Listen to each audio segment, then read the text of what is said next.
les animaux, que nous avons une nature animale et que nous devons devenir humains. Et nous devenons humains en surmontant certaines de ces forces animales profondément enracinées en nous. Ces forces en nous que nous ne pouvons pas contrôler, comme le fait de ne pas pouvoir contrôler nos propres émotions, notre propre colère, notre propre frustration, ou si nous ressentons de l'envie, ou si nous sommes pris par les émotions des autres. J'appelle ces forces les forces primaires de la nature humaine. Et elles peuvent créer des types de comportements négatifs, le côté sombre de ce que nous voyons dans les nouvelles, etc. Et nous les avons tous en nous. Parce que la façon dont nous avons évolué, il y a des millions d'années, a servi un but très précis dans notre survie en tant qu'espèce. Mais les savanes d'Afrique de l'Est ne sont pas les bureaux de la Silicon Valley ou l'Amérique du XXIe siècle. Le monde n'est pas le même. Nous ne sommes pas faits pour nous adapter à ce nouvel environnement technologique dans lequel nous sommes. Nous avons toujours ce cerveau de lézard, ces parties animales de notre nature. Ainsi, par exemple, la loi numéro 1 dit que nous sommes des créatures fondamentalement irrationnelles. Nous pensons que nous sommes rationnels, mais en fait ce sont nos émotions qui nous gouvernent. Nous ressentons quelque chose avant même d'avoir l'idée de le penser. Nous devons devenir rationnels à travers ce processus que j'expose dans mon livre. Je n'ai donc pas besoin de dire que nous sommes négatifs, car les humains sont manifestement incroyables. Regardez ce que nous avons créé. C'est un éventail de guises si vous pensez à qui nous étions il y a des millions d'années et où nous sommes maintenant. Nous sommes manifestement capables de réalisations incroyables. Nous sommes également l'animal social le plus brillant de la planète. Nous sommes capables de coopérer et de travailler en équipe à un niveau qu'aucun autre animal n'a jamais atteint. Donc il y a évidemment un autre côté de l'histoire. Mais pour devenir plus grand, pour devenir vraiment humain, nous devons surmonter ces forces que j'ai exposées. Par exemple, nous sommes construits pour nous comparer constamment aux autres. Nous pensons toujours à ce que l'autre personne a et comment nous sommes par rapport à elle. Recevons-nous autant d'attention que cette autre personne? Cela commence avec nos enfants. Nos parents nous accordent-ils plus d'attention qu'à nos frères et sœurs? Ainsi, nous nous comparons continuellement en termes de rang, de pouvoir, de statut aux personnes qui nous entourent. Et c'est une force profonde en nous. Et c'est constant, chaque jour, chaque instant. Et on ne se rend pas compte qu'on est en train de vivre ça. Et les médias sociaux exacerbent complètement cette tendance de la nature humaine. Il y a aussi la contagiosité des émotions qui est extrêmement puissante. Nous avons tendance à nous considérer comme des êtres humains autonomes, indépendants, qui ressentent de l'affection, de la colère ou de la frustration par eux-mêmes. Nous ne réalisons pas à quel point nous sommes affectés par les émotions des personnes d'un groupe. C'est l'effet viral. Les émotions sont extrêmement contagieuses.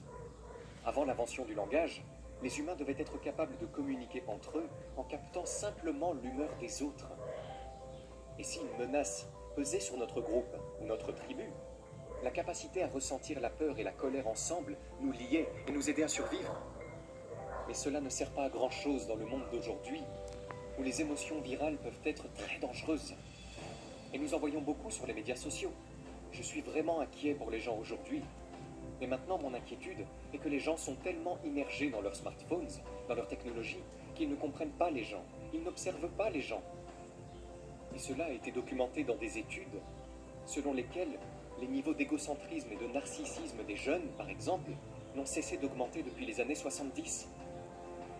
Nous sommes l'animal social le plus important de la planète. Notre survie dépend de notre relation avec les autres, si nous les comprenons à un certain niveau. Et je trouve que beaucoup de gens, de plus en plus dans le monde, sont vraiment mauvais dans l'observation des éléments de base de la psychologie humaine. La position dans laquelle je me trouve maintenant est que je suis consultant pour beaucoup de personnes célèbres très puissantes. Je ne vais pas citer de nom, je ne citerai aucun nom. Mais les gens viennent en consultation chez moi. Les PDG, les hommes politiques qui sont très puissants, même dans d'autres pays.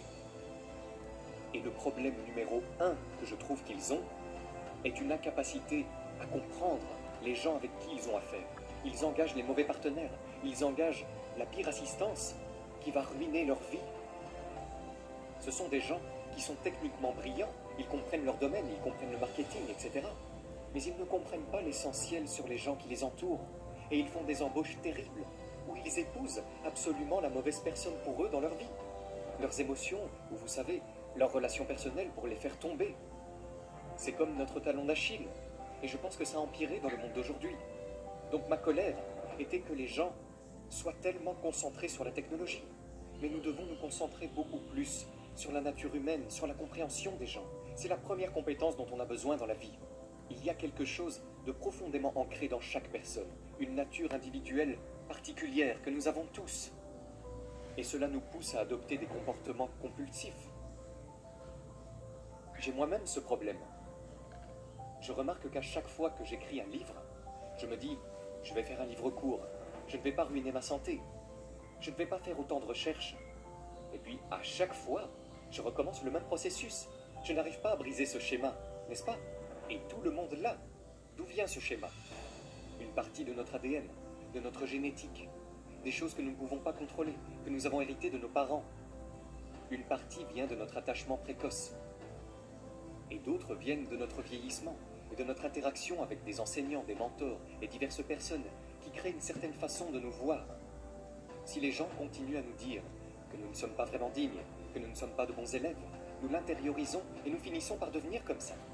Donc, c'est un mélange de choses. Vous savez, chaque personne a un mélange de ses qualités. Et vous devez en quelque sorte démêler les différents fils dans votre rédaction. Mais ce que je veux dire, c'est que tu es un mystère pour toi-même. Vous ne savez pas qui vous êtes. Tu as des modèles de comportement et tu ne les comprends même pas. Tu ne sais pas pourquoi tu es en colère. Vous pensez que vous êtes en colère parce que cette personne vous a dit quelque chose de méchant ou a fait quelque chose de mal. Mais en fait, votre colère provient probablement de choses du plus profond de votre enfance. Et vous ne réagissez pas à cette personne, mais à vos parents et à ce qu'ils ne vous ont pas donné. Vous savez, l'origine de la sagesse selon les Grecs était « connais-toi toi-même », n'est-ce pas? Et je crois fermement que la connaissance de qui vous êtes est une fin en soi et vous aidera de bien des façons à devenir l'être humain que nous avons tous le potentiel de devenir. Je crois donc beaucoup aux petits pas, à l'apprentissage quotidien des choses. Normalement, quand on ressent une émotion ou qu'on a une idée, on ne l'examine pas. Nous supposons simplement que c'est venu naturellement par nous-mêmes. Je veux que vous vous examiniez chaque jour et que vous vous demandiez « Pourquoi ai-je cette idée ? Pourquoi est-ce que je ressens cette émotion soudaine ?» Et ce n'est pas facile. Cela peut prendre du temps et nécessiter un degré d'introspection avec lequel vous n'êtes pas à l'aise. Mais si vous commencez à vous demander « Pourquoi je me sens comme ça ?», à l'examiner et à chercher d'autres sources, vous pouvez commencer à comprendre au lieu d'accepter simplement comment vous vous sentez ou que vous avez telle ou telle idée. Alors remettez-vous en question. Arrêtez de croire que tout ce que vous faites est si brillant, si intelligent et si juste. Et imaginez que peut-être vos idées ne viennent pas de vous-même. Peut-être que vous ressentez une certaine colère politique ou quoi que ce soit d'autre. Parce que vous le supposez simplement à partir d'autres personnes. Vous suivez des choses sur Facebook et vous vous laissez emporter par une émotion virale. Vous avez tendance à penser que vous êtes complètement indépendant et autonome, mais peut-être n'êtes-vous pas aussi indépendant que vous le pensez. Je veux que vous changiez votre façon de voir les gens. En prenant tout de façon personnelle, « Oh, ils ont dit ça. Oh, ils ne m'aiment pas. Oh, ils m'aiment bien. Je n'attire pas l'attention. » Arrêtez ça. Je veux que vous regardiez les gens comme des faits de la nature, comme des choses qui, comme un rocher, une pierre ou une plante, sont ce qu'ils sont. Et je veux que vous les observiez, que vous les acceptiez pour ce qu'ils sont et que vous les traitiez comme des individus.